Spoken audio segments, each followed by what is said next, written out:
家康德講過，誠信係自定道德戒律嘅第一位。點解呢？如果人同人之間冇咗互信嘅話，社會就崩潰。1991年嘅蘇聯帝國就死喺呢樣嘢上面。而家國內因為冇誠信，所以有假嘢啦、毒食品啦、貪腐啦、豆腐渣工程啦。而家呢種風氣係嚟到香港啦。我問下大家，梁振英喺僭建問題上邊有冇講大話？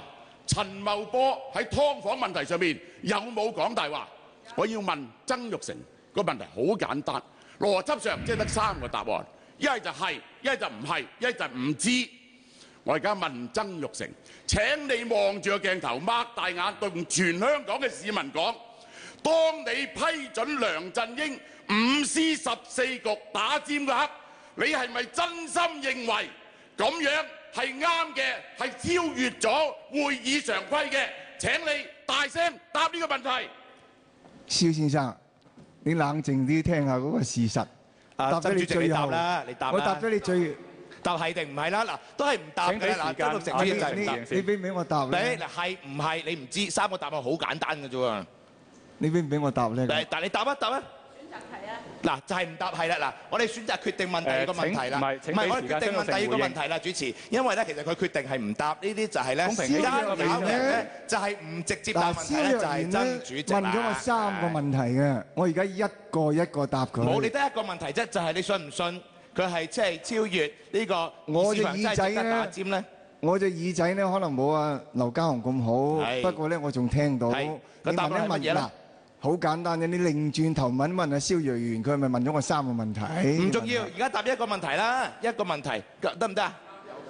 咁你嗱，主持佢嘥緊我哋時間，我想問第二個問題，佢係嘥緊時間㗎。而家唔需要爭個時間。你俾機會佢作答。對唔住劉家雄，你收聲！你嗰個團隊叫蕭若元團隊，唔係劉家雄團隊。你搞錯咗啦！呢個係人民力量，而蕭若元先生並唔係人民力量。人民力量蕭若元嘅團隊啦，佢嘥緊時間，主持佢係咪嘥緊時間先？劉家雄嗱，主持佢係嘥緊時間，我就問第二個問題㗎咯喎。我而家問葉劉淑儀嘅問題，葉劉淑儀嘅問題。我未答過。唔係，但係你嘥緊時間喎。嗱，主持佢係咪嘥緊時間先？你俾機會佢作答先係咪？俾機會佢答。我俾葉劉淑儀嘅時間啦。嗱，葉劉淑儀，你喺之前嗰個節目度話你冇講過梁振英會害人。好可惜喺呢度咧。究竟你係咪梁振英會害人？有冇講過咧？冇議事規則啊，主持。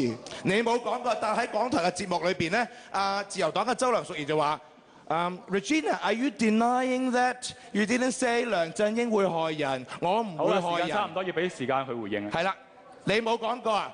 你冇講過，你擺得明講答，因為嗰個節目嗰陣時咧，你係唔敢回答呢個問題嘅。我而家想問第3個問題。完全周梁淑儀講啫嘛，我冇講過。好啦，自由黨嘅劉健儀女士，究竟你個黨友有冇同你講過話葉劉淑儀曾經講過梁振英會害人咧？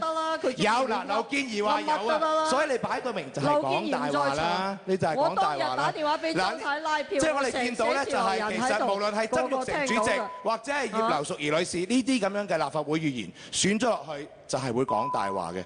所以我哋香港人必須要增亮你嘅眼睛，睇清邊啲議員係可以。